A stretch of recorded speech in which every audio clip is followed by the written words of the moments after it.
하나님 말씀 보시겠습니다. 하나님 말씀은 요한복음 16장 31절에서 33절까지 말씀입니다. 요한복음 16장 31절에서 33절까지 말씀입니다. 은혜를 주시는 하나님 말씀 봉독해 드리겠습니다. 예수께서 대답하시되 이제는 너희가 믿느냐? 보라, 너희가 다 각각 제 곳으로 흩어지고 나를 혼자 둘 때가 오나니 벌써 왔도다. 그러나 내가 혼자 있는 것이 아니라 아버지께서 나와 함께 계시느니라. 이것을 너희에게 이르는 것은 너희로 내 안에서 평안을 누리게 하려 함이라. 세상에서는 너희가 환난을 당하나 담대하라. 내가 세상을 이기었노라. 아멘. 할렐루야. 이 시간에는 보장된 승리라는 제목으로 말씀을 나누도록 하겠습니다. 사람은 철저하게 시간과 공간의 제약을 받고 살아가지요. 시간과 공간을 초월할 수 없습니다. 이것이 우리의 한계입니다. 그래서 사람은 여기 있으면서 동시에 저기 있을 수가 없는 거지요. 저하고 같이 사는 집사람은요, 궁금녀예요, 궁금녀. 궁금한 게 참 많습니다. 그래서 제가 어디를 다녀오면 이것저것 거기서 무슨 일이 있었는지 시시콜콜하게 다 물어봐요. 그러면 제가 다 얘기를 해줘야 돼요. 얘기 안 해주면은 성이 안 풀리니까 제가 다 얘기를 해줍니다. 그래도 성에 차지 않는지 제가 어디를 가면 이런 말을 해요. 노공기를 제 몸에다 좀 부착해서 거기서 무슨 일이 있었는지 실시간으로 좀 들었으면 좋겠다는 겁니다. 공간의 제약을 받기 때문에 집에 있는 동시에 제가 간 곳에 있을 수가 없어서 답답해 하는 모습이지요. 이처럼 사람은 공간의 제약을 받고 살아갑니다. 또 사람은 시간적인 제약을 받고 살아가지요. 살 수 있는 시간이라고는 현재밖에 없습니다. 여러분, 현재가 하나님께서 주신 가장 좋은 선물인 줄 알고 현실을 충실하게 살아가는 여러분 되시기를 바랍니다. 지나간 과거도 어떻게 돌이킬 수 없는 시간이 되어버렸고 더군다나 미래는 더 그렇습니다. 미래는요, 벌써 우리의 시간이 아닐 수도 있는 겁니다. 하나님이 허락하셔야 미래는 내 시간이 되는 거지. 그 시간을 내 거라고 자부할 수 없습니다. 이번에 오송에서 지하차도 참사가 났지요. 여러분, 그때를 한번 생각해 보시기 바랍니다. 시간과 공간의 제약을 받고 살아간 것이 얼마나 비참한 일인가. 그 지하차도에 조금만 늦게 들어갔더라면 혹은 조금만 일찍 나왔더라면 여러분 그런 생각하지 않겠어요? 내가 어려움을 당한 경우가 있을 때 내가 조금만 늦게 왔으면 이런 어려움을 안 당할 텐데, 내가 좀 일찍 갔으면 어려움을 안 당할 텐데, 또 바로 옆에 있는 차로로 갔으면 참변을 당하지 않았을 텐데, 사람은 어쩔 수 없이 시간과 공간의 제약을 받고 살아가게 되어 있습니다.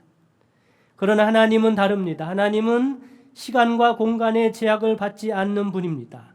그래서 우리가 하나님을 뭐라고 말합니까? 영원하신 하나님이라고 하는 겁니다.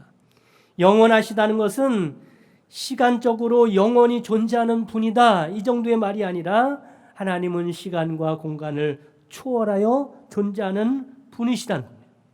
하나님은 시간과 공간 안에 갇혀 있는 분이 아니지요. 그래서 하나님은 어디나 계시는 분임을 믿으시기를 바랍니다. 어떤 어린이가요, 이런 걱정을 하는 것을 들었어요. 하나님을 만나고 싶은데 하나님은 언제 내 차례가 될 수 있을까요? 이렇게 물어보는 거예요. 그러니까 하나님 이 사람 만나고 저 사람 만나고 만나고 있을 텐데 나도 만나고 싶은데 하나님은 나를 만날 차례가 언젠가요? 이렇게 물어보는 겁니다. 여러분, 그렇지 않습니다. 하나님은 영원하신 하나님이기 때문에 동시에 누구나 만날 수 있는 것입니다. 하나님은 모든 사람들의 기도를 동시에 들을 수가 있는 거죠. 영원하신 하나님이기 때문에 그렇습니다. 시편 138편 7절에서 8절의 말씀에 보면 내가 주의 영을 떠나 어디로 가며 주의 앞에서 어디로 피하리이까? 내가 하늘에 올라갈지라도 거기 계시며 수월에 내 자리를 펼지라도 거기 계시니이다. 하나님은 공간의 제약을 받지 않고 계십니다. 여기도 계시고 저기도 계시고 편만하게 존재하시는 분입니다. 또한 하나님은 시간 안에 갇혀 계신 분이 아니라 시간을 초월하신 분입니다. 그렇기 때문에 하나님께서 보실 때는 과거도 현재 같고 미래도 현재 같은 분이신 것입니다. 베드로후서 3장 8절을 세우면 사랑하는 자들아 주께서 하루가 천년 같고 천년이 하루 같다는 이 한 가지를 잊지 말라. 하나님은 시간적인 제약을 받지 않는다는 말씀을 하고 있는 겁니다. 그렇기 때문에 성경 말씀을 영원하신 하나님의 관점에서 이해해야 이해가 되는 거죠. 인간의 관점으로는 이해하기 어려운 말씀입니다. 오늘 본문 말씀도 이런 영원하신 하나님의 관점으로 이해해 보시기를 바랍니다. 불교적인 용어기는 하지만 사람들은 세상과 인생을 고해라고 표현합니다. 고해. 고해가 뭡니까? 고생과 고통의 바다라는 거예요. 뭐가 고해라는 겁니까? 나의 인생이, 나의 삶이 고해라는 겁니다. 살면 살수록 그냥 설명 없이도 마음과 가슴에 와닿는 말이지요. 참으로 산다는 자체가 힘들 것이고 만만치 않습니다. 고통에도 정도가 있습니다. 가볍게 감기처럼 왔다가 지나가는 가벼운 고통이 있는가 하면 그 고통의 정도가, 그 고통의 깊이가 너무 크고 깊어서 우리의 생명과 생존의 자체에 위협이 되는 큰 고통도 있습니다. 우리는 이런 것들을 고난이라고 표현합니다. 그 고난은 환난을 통해서 우리에게 다가옵니다. 그런데 성경은 우리가 세상에서 살아가는 동안에 그와 같은 환난을 피할 수 없다고 말씀합니다. 그러니까 누구에게는 환난이 오고 누구에게는 환난이 오지 않고 그런 게 아니라는 겁니다. 누구든지 이 세상에 살아가는 동안에 환난을 맞이하게 된다고 말씀합니다. 오늘 본문 33절에도 말씀하지요. 이렇게 말씀합니다. 환난에 대하여 너희가 환난을 당할지도 모르나, 이렇게 말씀하지 않습니다. 너희가 인생을 살다 보면 환난을 당할 수도 있는데 이렇게 말씀하지 않습니다. 어떻게 말씀합니까? 아예 단정적으로 너희가 환난을 당하나 말씀합니다. 너희들은 분명히 환난을 당할 것이라고 말씀합니다. 여러분, 그렇습니다. 세상을 사는 동안에 환난을 만나고 그 때문에 고통의 정도가 아닌 고난을 겪는 일이 누구나 있는 일이고 피할 수 없는 운명과 같은 일임을 깨달으시기를 바랍니다. 믿음의 사람들에게는 어떻습니까? 하나님의 사람들은 예외인가요? 그렇지 않습니다. 하나님의 사람들에게도 환난이 찾아올 때가 있다는 겁니다. 그렇다면 하나님의 사람들이 이런 고난을 만났을 때 어떻게 받아들이고 어떻게 해결하여 승리할 수 있을까라는 말씀을 드리려고 합니다. 첫째는 고난이 왔을 때 하나님이 함께 하심을 믿고 담대하시기 바랍니다. 따라 보겠습니다. 담대하라. 담대하라. 요즘 남자들이 연령대별로 두려워하는 것이 다르다 그럽니다. 30대 남자들은 신용카드가 두렵다 그래요. 기분대로 내키는 대로 보이지 않는 돈이니 막 긁어대다가 청구서가 날아오면요 두렵기도 하겠지요. 40대가 두려운 것은 좀 야한 얘기이기 때문에 말씀을 드리지 않겠습니다. 궁금해하는 분이 있을 텐데 저한테 찾아오신 말씀 드리겠습니다. 50대가 두려운 게 뭐냐면 곰국을 두려워한답니다. 곰국. 왜냐하면 아내가 곰국을 한솥 끓여놓고 며칠씩 여행을 갔다 오곤 하기 때문에 곰국만 끓이면 두렵다 그럽니다. 60대가 되면 뭐가 두려우냐면 이사 가는 날이 가장 두렵다고 그럽니다. 혹시나 이사 가는데 다 챙겨가면서 남편은 버리고 갈까 봐. 그래서 남편들은 이사 가는 날은요 정신을 바짝 차려야 한다고 그럽니다. 좀 자기에게 꼭 필요한 것을 빨리 싸가지고요 그 이삿짐 트럭 조수석에 꼭 앉아 있어야 한다 그러죠. 자리를 비우면 사단이 납니다. 70대가 되면 뭐가 두려우냐면 아내가 등산을 가자고 하면 두렵다 그럽니다. 왠지 아세요? 등산 갔다가 남편을 버리고 올까 봐 그렇다네요. 80대가 되면 아침에 눈뜨기가 두렵답니다.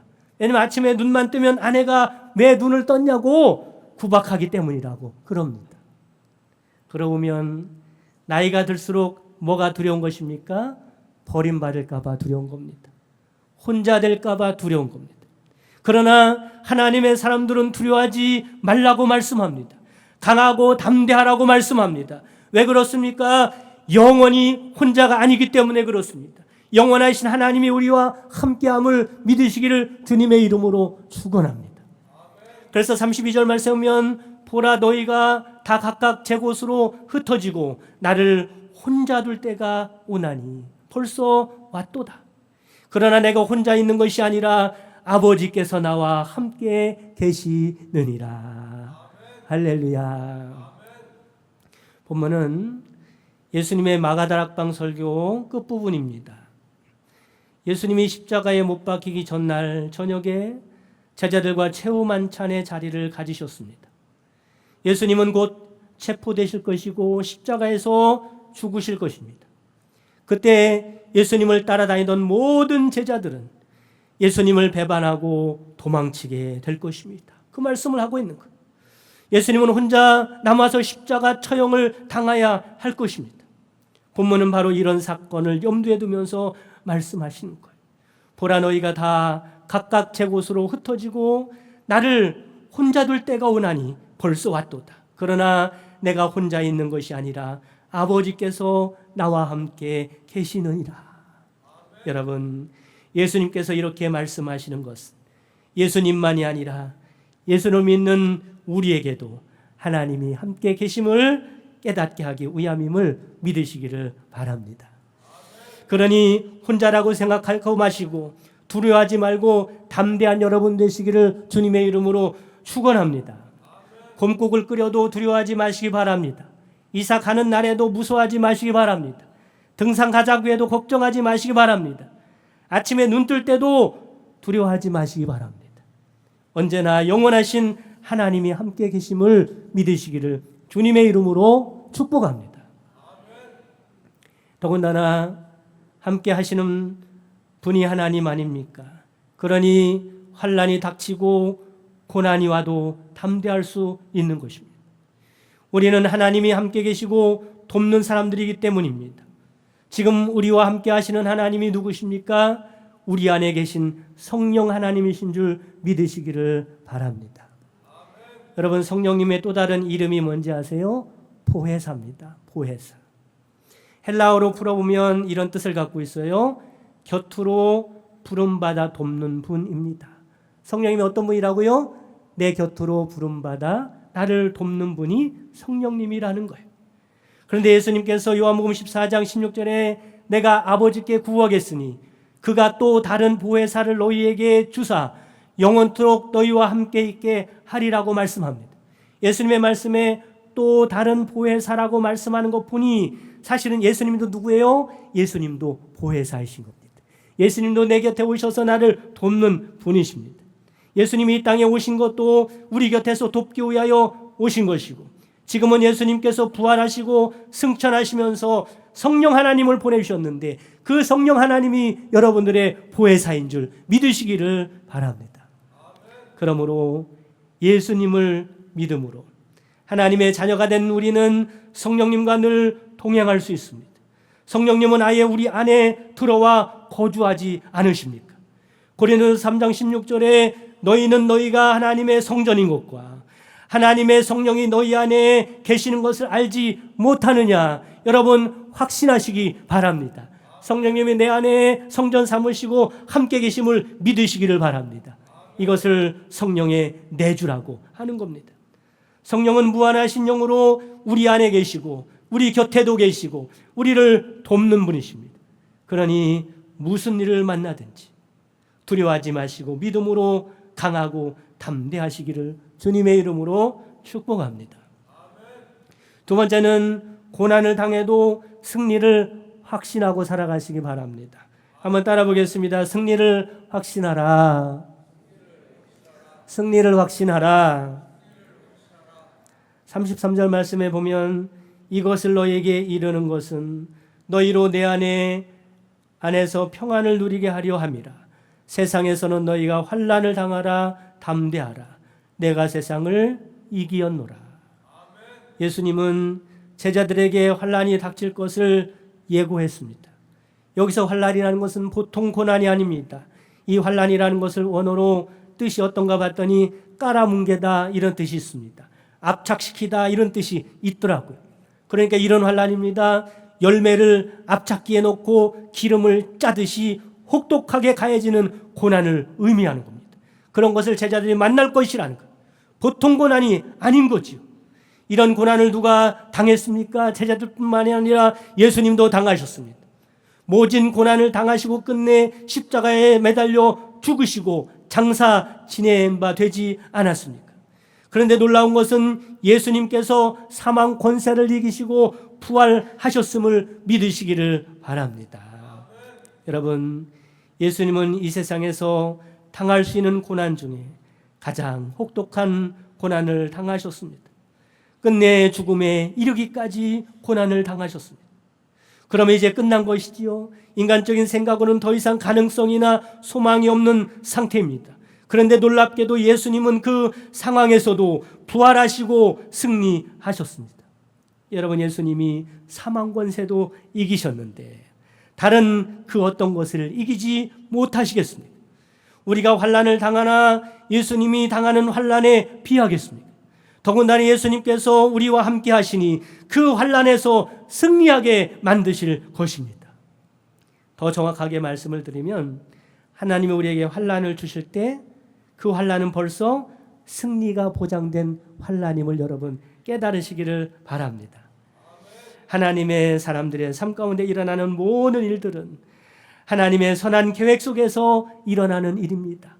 그 일을 통해서 승리하게 하시고 그 일을 통해서 하나님의 선한 뜻을 이루기 위하여 우리에게 때로는 환난을 허락하시는 것입니다. 로마서 8장 28절에 우리가 알거니와 하나님을 사랑하는 자 곧 그 뜻대로 부르심을 입은 자들에게는 모든 것이 합력하여 선을 이루느니라. 이것이 승리가 아니고 뭐겠습니까? 우리에게 하나님께서 주시는 환난은 승리가 보장된 환난임을 깨달으시기를 바랍니다. 이처럼 믿음의 사람들도 환난을 안 당할 수는 없지만 걱정할 것 없다는 겁니다. 왜냐하면 모든 것을 승리하신 하나님께서 우리와 함께 계시기 때문에 그렇습니다. 여러분, 하나님의 실력을 믿으시기 바랍니다. 하나님의 선하신 계획을 믿으시기를 바랍니다. 승리를 확신하고 살아가는 여러분 되시기를 바랍니다. 여러분, 성경 말씀의 내용에 보면 여러 가지 믿음의 내용이 나옵니다. 그 믿음의 내용 중에요 하나가 중요한 것이 있는데 그게 뭐냐면 승리의 확신의 믿음입니다. 여러분, 어떤 상황 가운데서도 승리하게 하시는 주님을 바라보고 승리할 수 있는 여러분 되시기를 주님의 이름으로 축원합니다. 세 번째, 환난 중에도 평안하시기 바랍니다. 따라 보겠습니다. 평안하시기 바랍니다. 어떻게 환난 중에 평안할 수 있을까?